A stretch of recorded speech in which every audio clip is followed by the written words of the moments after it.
on va arriver sur la page de connexion où vous aurez le login et le mot de passe que vous aurez créé lors de la création de votre compte.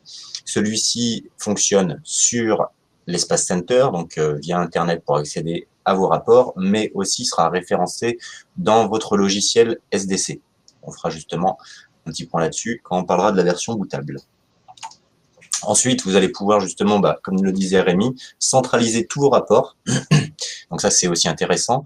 Vous avez la possibilité aussi de faire du multi-compte, c'est-à-dire que vous allez pouvoir créer des différents profils avec différents droits, des techniciens, des super techniciens, qui auront accès ou non au rapport des copains, tout dépend justement le statut. Mais voilà, grosso modo, vous avez vraiment un espace qui vous est dédié pour pouvoir générer, modifier, créer les rapports. Alors pourquoi je dis modifier? Parce que vous avez la possibilité aussi de personnaliser tout ça. Là, déjà, dans un premier temps, vous allez pouvoir personnaliser les informations de votre société. Vous allez pouvoir créer différents utilisateurs, comme on l'a évoqué. Vous allez avoir des paramètres généraux, globaux, pour la création de tous les rapports. Mais aussi, vous allez pouvoir, si un jour vous avez un cas particulier, faire une personnalisation, excusez-moi, d'un rapport en particulier. Je reviens juste sur la petite diapo d'avant. Vous voyez qu'on a des petits engrenages à côté des boutons. Donc, ces petits boutons vont vous permettre justement d'avoir un affichage personnalisé. Donc voilà, vous allez pouvoir personnaliser. Admettons que demain vous avez un client anglais qui vient, vous allez pouvoir lui générer justement son rapport à lui anglais sans que ça influe la génération et la gestion de tous vos autres rapports. Donc ça, c'est quand même le plus. On va faire une petite démonstration en ligne. Comme ça vous permettra aussi d'avoir des petits tips, des petites astuces du jour. Hop, je vais vous partager mon bureau, ce sera plus simple. Tac. Rémi, tu me confirmes que tout est bon?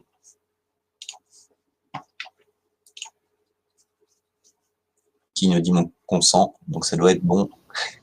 Je te confirme que tout est bon. Ok. Donc là, ce que j'ai fait, c'est que j'ai créé ma clé bootable. Vous allez pouvoir retrouver les informations sur notre site, comment la faire. Tout est expliqué. Vous avez le petit tuto de travailler avec Rufus, qui est une application gratuite. Ça va vous permettre de faire les bons réglages pour pouvoir créer la bonne clé USB. Alors, je sais qu'il y a des personnes qui utilisent du Ventoy et compagnie. On ne gère pas la fiabilité de la clé bootable si vous faites votre propre procédure. Voilà, c'est quelque chose que je vais même aller un peu plus loin pour soutenir Jean-Pierre sur ce point. On préconise vraiment de vous faire une clé à part, d'autant qu'on a dans notre clé ISO bootable un bloqueur d'écriture. Donc c'est assez spécifique. Ça ne marchera pas, ou il y a très peu de chances que ça marche correctement, et vous ne saurez jamais la fiabilité de vos résultats si vous avez essayé d'intégrer notre outil dans une autre clé bootable autre que la clé en solo. Faite avec notre WinBE tweaké sur mesure pour SDC Pro. Voilà, tout à fait. Donc là, du coup, ma clé, je l'ai déjà générée en amont. Elle est connectée, elle s'affiche ici. On va rentrer dedans. Grosso modo, vous allez retrouver des petites astuces pour pouvoir vous connecter. C'est ce qu'on va regarder très rapidement ensemble. Dans tous ces répertoires, il y en a un qui va vous intéresser, c'est celui-ci, SDC, c'est l'acronyme de Smart Dish Shaker. Tout le reste, c'est du Windows PE, donc on va le laisser fonctionner seul, on ne va pas s'en préoccuper. On va rentrer dans notre répertoire SDC et on va lancer justement le Smart Dish Shaker.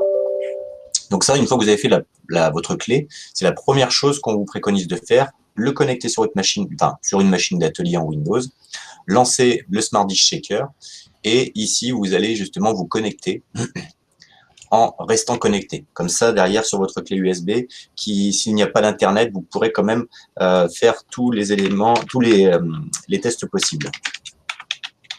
Hop, donc là, je mets mon petit mot de passe. Tac. OK. Donc là, maintenant, à chaque fois que je vais travailler sur ma clé USB, je serai auto-logué. Donc, il n'y a aucun souci, j'aurai accès à toutes les options de mon abonnement professionnel. Donc ici, volontairement, j'ai des disques de différentes capacités, différentes technologies. J'ai du SSD, du disque dur à plateau, j'ai ma clé USB. On voit que j'ai un disque Western qui est en mauvais état, un disque Toshiba. On va regarder par exemple, hop, le plus alarmant, ici. Donc je peux retrouver tous mes disques ici. Nos techniciens ont bien travaillé parce qu'ils nous ont fait justement des explications sur chaque problème en français, avec des valeurs qui sont lisibles facilement. Il n'y a pas besoin de faire de calcul pour convertir du code hexadécimal en chiffres. On va avoir la partie diagnostic rapide. Alors, on voit que le diagnostic rapide sur un disque dur, on va avoir 5 étapes, alors que sur un Kingston, par exemple, un SSD, on a justement une autre procédure de test. Donc, on est vraiment sur quelque chose qui est personnalisé. D'ailleurs, si on va sur la Smart, on voit, quand je disais tout à l'heure qu'on avait ouvert beaucoup de SSD pour comprendre, analyser la Smart, qui est beaucoup plus complexe que sur les disques à plateau. On voit qu'ici, en fait, on a une catégorie de famille par rapport au contrôleur, et qu'en fonction de cela, on va avoir des phases de calcul et d'interprétation qui vont être différentes. Donc là, on a vraiment les bonnes valeurs. Ça, c'est vraiment le gros plus de SDC, parce qu'on a fait un gros travail justement pour avoir des bonnes valeurs et surtout avoir des valeurs encore plus poussées. Il y a beaucoup d'autres outils qui ne vont pas pouvoir les interpréter, donc ce sont des informations qui sont masquées et pourtant qui peuvent être hyper pertinentes.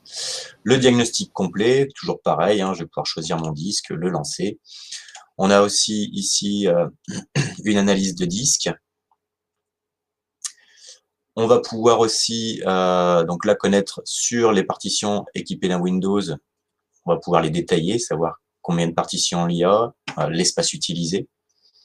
On a l'effaceur. Alors l'effaceur, c'est pas du U-Wipe, il y a un écart. C'est pour ça qu'on l'appelle effaceur. C'est pas de l'effacement sécurisé, c'est vraiment de l'effaceur classique. C'est-à-dire que derrière, vous n'avez pas de génération de rapports avec des procédures et des routines d'effacement qui sont normées. Là, on est vraiment sur de l'effacement qui fonctionne, je vous rassure. Secteur par secteur, on vient écraser le contenu à l'intérieur. Donc, n'hésitez pas à l'utiliser aussi, notamment si un jour vous voulez faire un don de disque dur ou d'une machine à une association, des choses comme cela. Pensez à minima à faire un effacement pour justement vis-à-vis de l'RGPD.